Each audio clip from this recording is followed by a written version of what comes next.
Good morning friends. कैसे हैं आप सब? अ, आज का वीडियो मार्केट एनालिसिस देख लेते हैं। क्या चल रहा है अभी मार्केट में, क्या मूवमेंट आगे का पॉसिबल है और अभी तक क्या मूवमेंट हो चुका है।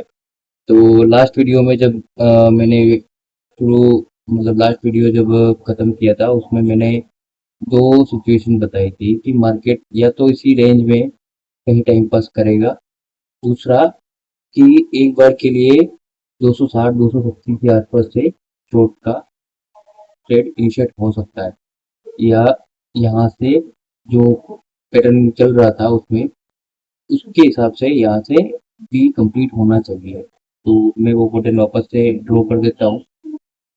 मैं जहाँ से प्लान कर रहा था वो ये ए बी और सी के लिए हम कंटिन्यूशन ट्रेड करेंगे, बट वो जो पैटर्न कंप्लीट हुआ था उसके उससे पहले यहाँ कहीं पे तो हमने एक प्लान किया था कि मार्केट यहाँ से ये एक एबीसी बनाते हुए ऊपर की तरफ मूव कर सकते। ये एबीसी बना के मार्केट ऊपर मूव किया, लेकिन मार्केट मूवमेंट में दो चीज़ें जो पॉसिबल नहीं हुई, या जो चीज़ें मुझे थोड़ा सा डाउटफुल बनती हुई दिखी, वो वो ये थी कि पहला तो ये जो एबीसी बना था, मैं अभी मार्क कर देता हूँ। ये जो एबीसी बना था ये वाला, ये ए बी और सी, इसमें जब ये यहाँ कहीं था तो यहाँ से ही मार्केट ने नीचे की तरफ मूव कर दिया था। तो ये जो सिनेरियो बनते हैं, तो ये इसमें क्या हुआ था कि इसने अपना का सी का जो टारगेट होता है 100% वो अचीव नहीं किया था। सी से टारगेट से मतलब मेरा क्या है कि जो ये मूवमेंट होता है ना, ये वाला ए का मूवमेंट उतना ही कम से कम सी का मूवमेंट होना चाहिए। और मैंने यही कैलकुलेशन करते हुए 260 280 के आसपास का लेवल दिया था कि यहाँ कहीं आसपास में भी कंप्लीट होगा तो उसके बाद मार्केट करेक्शन में चला जाएगा। तो उस टाइम पर तो ये चीज़ नहीं हुई। उसके बाद में फिर वापस से मार्केट ने गैप डाउन खुला और पूरा रिकवरी करी। रिकवरी करने के बाद वो टारगेट भी अचीव हुआ, जो यहाँ से हम मान रहे थे वो टारगेट भी अचीव हुआ और सारी सिचुएशन सही रही। और उसके बाद जो कंटिन्यूशन पैटर्न आना चाहिए था, ये भी सही चल रहा है। लेकिन जो अभी भी एक डाउटफुल सिनेरियो बना हुआ है ना, वो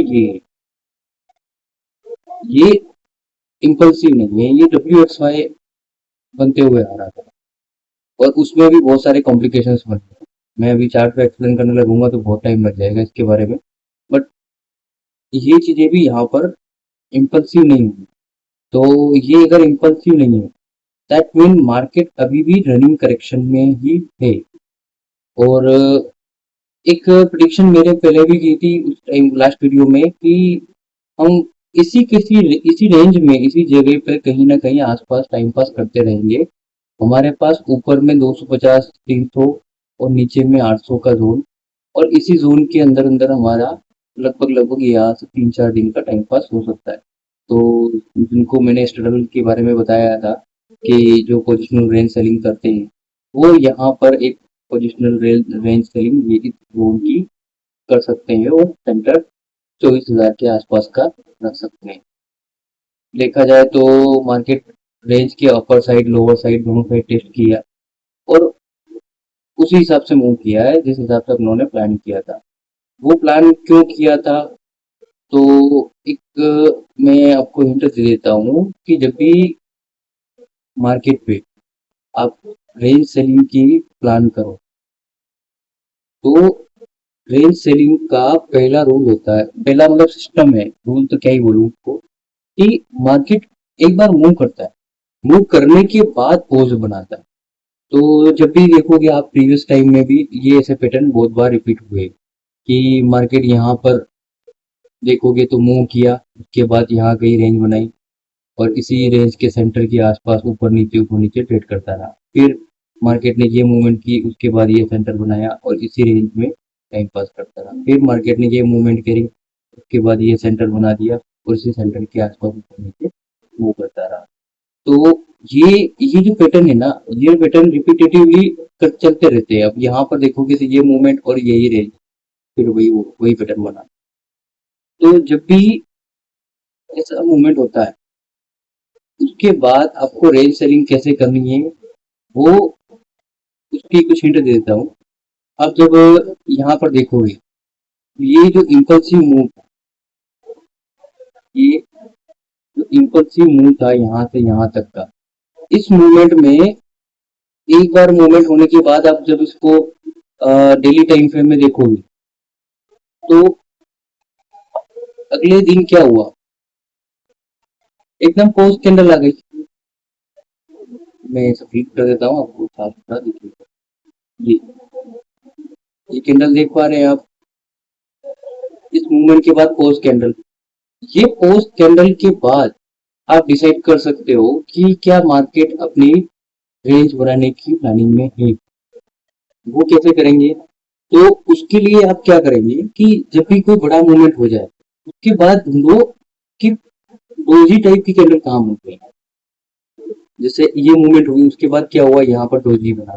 डोजी बनने के बाद एक मूवमेंट और नीचे का आया, फिर अपसाइड, फिर वही सिस्टम चलने लगे। तो ये सेम चीजें हर बार होती है।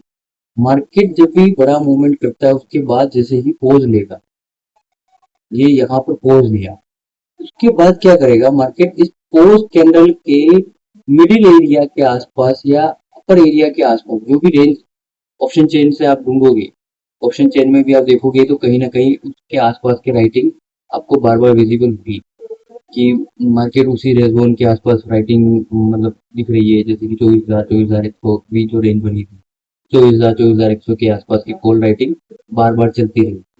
वो कब तक चल रही थी, मार्केट जब ऊपर जा रहा था तब भी वो स्टेबल बैठे हुए थे, नीचे आ रहा था मार्केट तब भी 24,100 के पुट राइटर शांति से बैठे हुए थे, वो अपने पोजीशन को गिव अप नहीं कर रहे थे। तो ये चीज थोड़ा सा आप जब हिंट लोगे तो आपको जल्दी पता चल जाएगा। दूसरा, जब भी मूवमेंट होती है, अगर इसको कंटिन्यूएशन में मूवमेंट करना है ना, तो ये जो मूवमेंट हुई है, उसके बाद अगले दिन भी है ना फॉलो मूवमेंट आती है।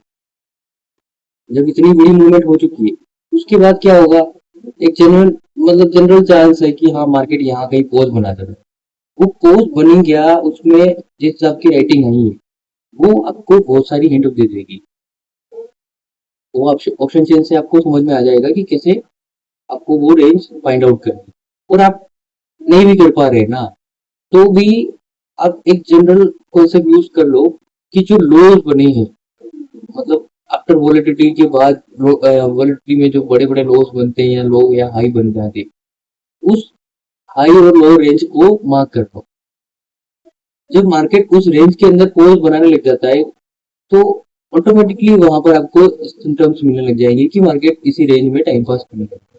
यही हिंट होती है, यही चीजें देखकर मैं ग्रुप में कई बार अपडेट करता हूँ कि अब ये रेंज बन सकती है। जनरली देखा जाए तो 2 दिन से ये अपर रेंज, मेरी जो रेंज बनी थी 24,000 के आसपास का सेंटर बना के, उसकी अपर रेंज की तरफ ट्रेड कर रहा हूं। पर आप इसको जरा सा एक छोटे मोटे टूल का हेल्प लोगे ना, कि ये फ्लिप लगा दिया, फ्लिप लगाओगे देखोगे यार 60-70% की रिट्रेसमेंट के आसपास आके पहुंच गई, वहां से वापस आ रहा है। फिर नीचे में भी जब आप ऊपर से नीचे का एक ट्यूब लगा दोगे तो उसमें भी सेम आपको यही कुछ ऐसा सिनेरियो मिलेगा।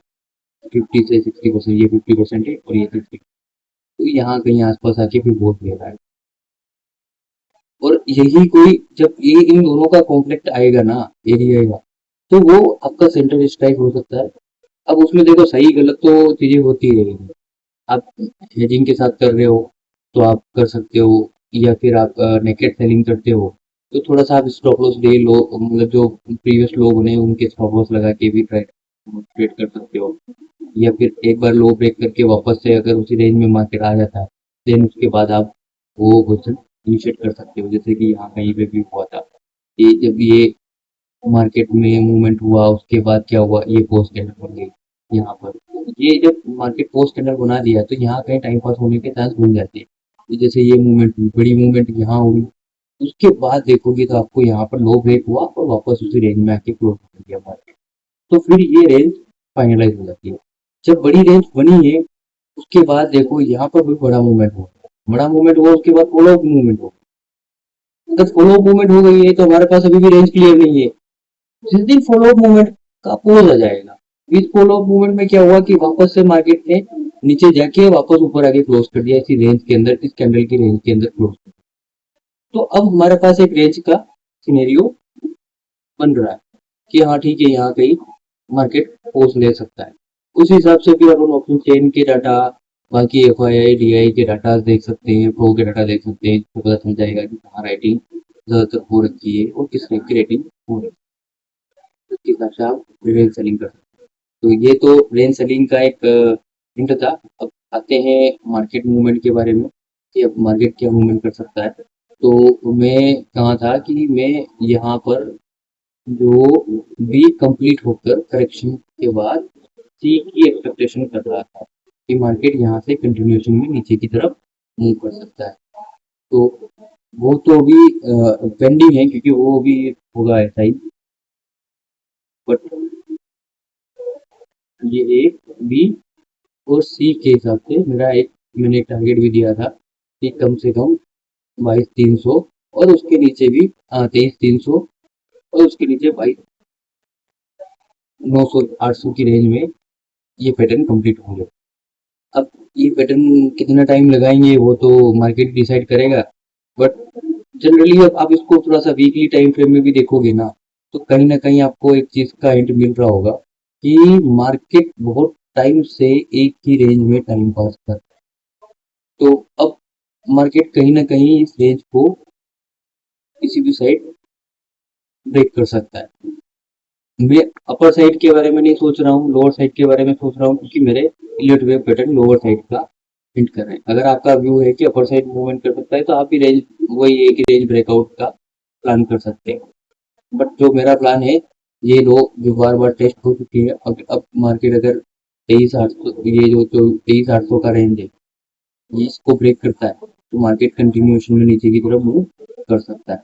डेली टाइम फ्रेम में भी देखोगे तो आप ये 23,800 के लेवल के आसपास मार्केट ने ये 2-3 बार आज यहाँ पर सपोर्ट बना के बाउंस ब्रेक कर लिया है। तो जैसे ही इस जोन को ब्रेक करेगा मार्केट कंटिन्यूएशन में नीचे की तरफ मूव कर सकता है। तो नीचे के टारगेट मैंने बता ही दिए। अब मैं जो बताने वाला था कि अभी मार्केट में जो पैटर्न बना हुआ वो कहीं ना कहीं करेक्शन पूरा नहीं हुआ, तो मैं एक्सपेक्ट कर रहा हूँ कि कम से कम एक बार और मार्केट यहाँ से ये एक एबीसी बनाते हुए ऊपर की तरफ मूव कर सकता है।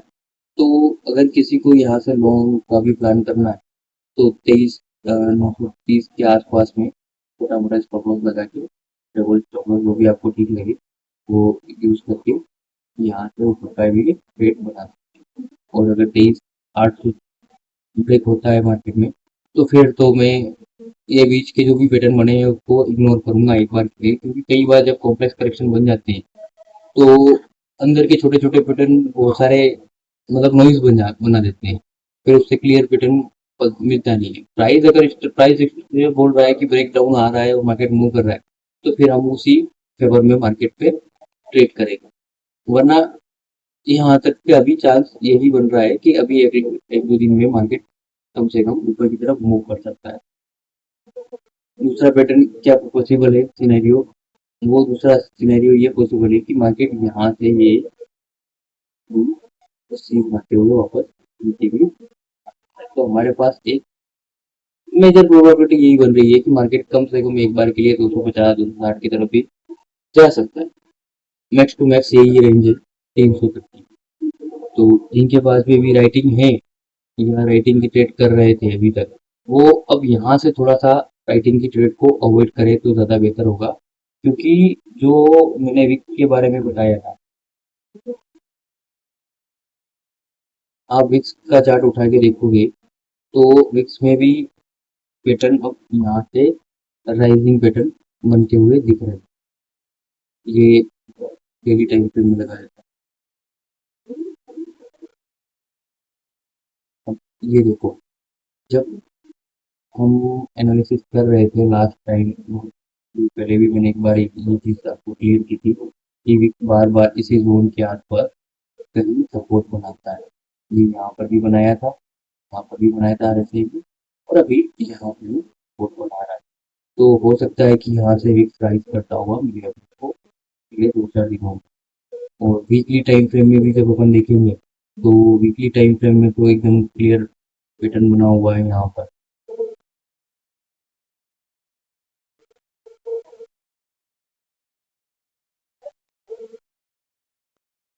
जी, ये जो सपोर्ट बना के वापस ऊपर की तरफ ऐसे डाइवर्जेंस जिसे हम बोलते हैं।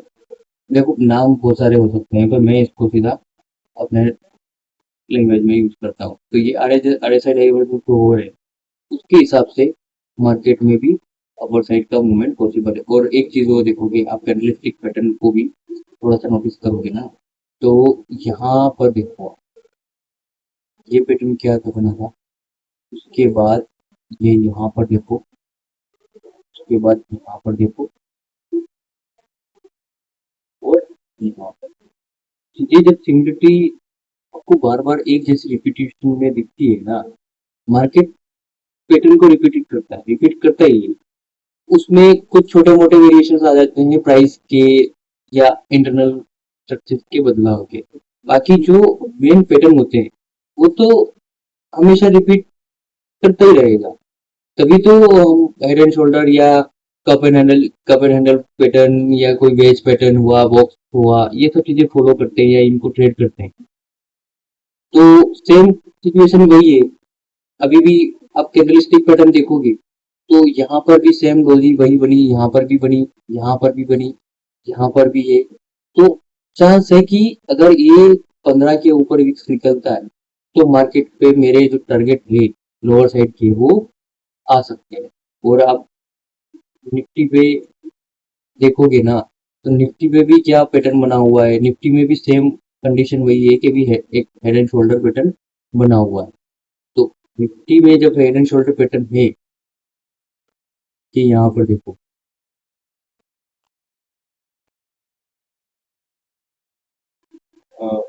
हेड एंड शोल्डर पैटर्न में बना के दिखा देता हूँ आपको।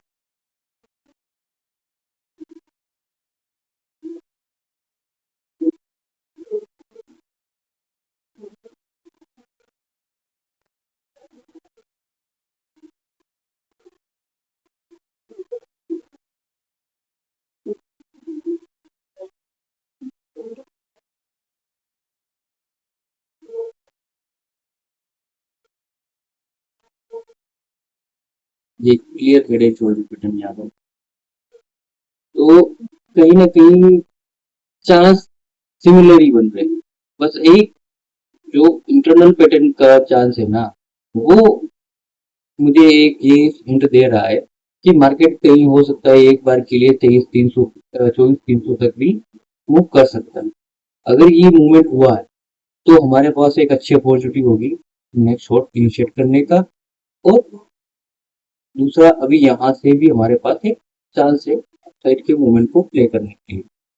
तो गाइस यहाँ तक तो भी डाटा मेरे पास अभी आया नहीं है एफ आई आई और प्रो का। तो डाटा मैं अभी अपडेट नहीं कर रहा हूँ, और डाटा वैसा ही बनेगा धीरे धीरे करके, क्योंकि जो पैटर्न बने हुए हैं कम से कम यहाँ से मैं जो एक्सपेक्ट कर रहा हूँ 23,900 22,900 की तरफ। तो मार्केट कम से कम इतना अगर मूवमेंट करना चाहता है तो अब ज़्यादा टाइम नहीं लगाएगा, क्योंकि सी का फॉर्मेशन हमेशा स्पीड से होता है। और जो धीरे धीरे अब डाटा फंडामेंटली देखोगे ना, तो सीपीआई इन्फ्लेशन जो अपना इन्फ्लेशन है वो भी हायर साइड पे आया है। आरबीआई की जो गाइडलाइन है उससे ऊपर की तरफ आया है अभी। बैंकों में भी कहीं ना कहीं बैंक निफ्टी में भी प्रॉब्लम आ रही है। और जो मैंने अपने ग्रुप में शेयर किया था एसबीआई का चार्ट, अब एसबीआई का स्टॉक डिस्कस कर लेते हैं। एसबीआई का चार्ट में भी जब मैंने एक चीज डिस्कस की थी कि मार्केट अभी बी फॉर्मेशन में कंप्लीट हो चुका है और सी के लिए एसबीआई नीचे की तरफ मूव कर सकता है। तो सी का टारगेट कम से कम 860 के आसपास आ रहा है। हो सकता है कि ये मार्केट में मूवमेंट करे, और मिनिमम टारगेट भी यहाँ से कम 980 तक का बन सकता है। तो एक स्टॉक ये मेरे अभी रडार पे। बाकी रिलायंस के बारे में तो भी रिलायंस के आई की रेंज में बिल्कुल रेंज में फंस गया है। जिस मूवमेंट के हिसाब जिस हिसाब से चल रहा है वो तो पूरी तरह से मेरे को लग रहा है कि भी बहुत टाइम तक रेंज में ही रहेगा। और इसी में भी इसमें भी अभी ये जो लोअर टाइप की रेंज बनी हुई है और डायरेक्ट मतलब टू चार्ट पैटर्न बन रहा है वो भी यही बता रहा है। जैसे ही इसमें भी कोई मूवमेंट आती है तो मैं ग्रुप में अपडेट कर दूंगा। बाकी स्टॉक में मुझे मतलब किसी में भी स्ट्रेंथ नहीं दिख रही है। अब एचडीएफसी बैंक का जो पैटर्न बना हुआ है यहाँ पर WXY कंप्लीट हो चुका है और इसी के साथ ये ए और बी बनाने के लिए ये कम से कम 760 तक का मूवमेंट दिखा सकता है। उसके बाद फिर अपसाइड का मूवमेंट पॉसिबल है। और कुछ स्टॉक अभी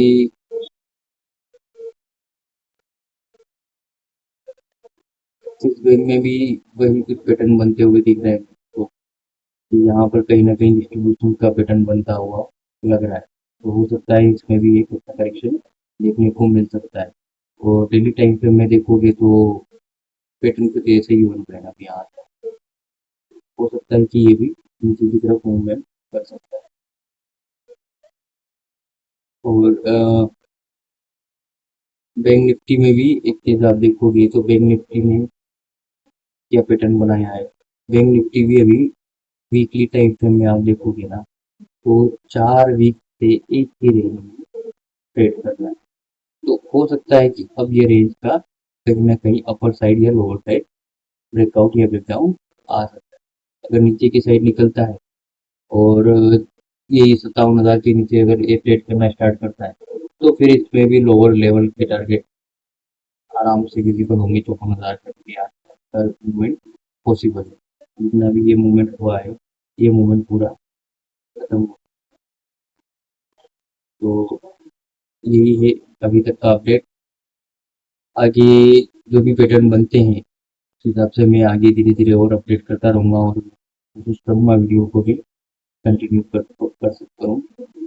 पर अभी जो पैटर्न बने हुए हैं उसके हिसाब से हमें थोड़ा सा कोशिश होके ट्रेड करना है। कि यहाँ से हम राइटिंग राइटिंग के लिए भी अभी देखो बहुत टाइम से मौज कर ली है राइटरों ने।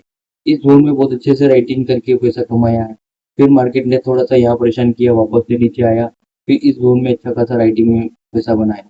तो अब कहीं ना कहीं मार्केट है ना एक बार वॉलेटिलिटी करके या स्टॉप लॉस हंटिंग करके डायरेक्शनल मूवमेंट की तरफ जा सकता है। तो यहाँ से अगर आप राइटिंग करते हैं तो डायरेक्शनल राइटिंग करो और डायरेक्शनल ट्रेडिंग कर सकते हो अच्छे से। तो आप डेविड स्प्रेड के साथ प्ले करके ये मूवमेंट का भी फायदा उठा सकते हैं। मैं जनरली स्प्रेड के साथ ही ट्रेड करता हूँ क्योंकि वहाँ पर अपने को मैक्सिमम लॉस का भी प्रोटेक्शन रहता है और दूसरा कि पूरे मूवमेंट को कैप्चर करने के लिए शांति से बैठने की हिम्मत रहती है। तो यही था।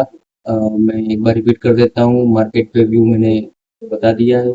और दूसरा राइटिंग का जो रीज़न था यहाँ पर 24,000-24,050 के भी आसपास की रेटिंग का उसका भी मैंने रीज़न दे दिया है। आगे अगर कभी ऐसे पैटर्न आते हैं तो आप भी इस तरह के फॉर्मूला यूज करके आराम से ये चीज़ें निकाल सकते हो। क्योंकि जब भी आप चीज़ें निकालोगे ना खुद ही चीज़ों को ढूंढोगे तो आपको जल्दी पता चल जाएगा। और सिंपल सा है मार्केट पे अगर आप पीरियड वेव और ये सारी चीज़ें हटा भी देते हैं ना तो सिंपल सपोर्ट रेजिस्टेंस और मार्केट के मूवमेंट के बेस पे भी हम बहुत सारी चीज़ें राइटिंग के लिए तो बहुत कुछ निकाल सकते हैं। हो सकता है हम डायरेक्शनल बाइंग सेलिंग के पैटर्न को ढूंढने के लिए हमारे हमको बहुत सारे एनालिसिस टूल की जरूरत पड़े। मार्केट प्रोफाइल हुआ या पीरियड वेव हुआ वॉल्यूम प्रोफाइल हुआ या चार्ट पैटर्न हुआ बहुत सारे। लेकिन राइटिंग के लिए हमें एक ब्रॉडर रेंज चाहिए और ब्रॉडर रेंज को पता करने के लिए हमें सिर्फ और सिर्फ वेट करना है कि पहले मार्केट मूव करे। मूव करने के बाद जनरली पॉज हो जाए और जो पॉज हो गए बस उसी को हमें प्ले करना है। जब बायर्स कमा ले तो हम एंट्री करें राइटर कमाएं। और जब राइटिंग कमा लिया कि राइटिंग करने वाले सारे राइटर्स अच्छे से पैसा कमा लिए अब उनका पेट भर गया और मार्केट ने अच्छा खासा रेंज बना लिया तो उसके बाद हम बायर बन के ट्रेड करेंगे। मैं तो दोनों चीजों को एक साथ लेके चलता हूँ। मुझे इस बात से कोई फर्क नहीं पड़ता कि यार अभी मार्केट क्या मूवमेंट कर रहा है क्योंकि मुझे ज्यादातर मूवमेंट अपर या लोअर साइड पे करता हूँ।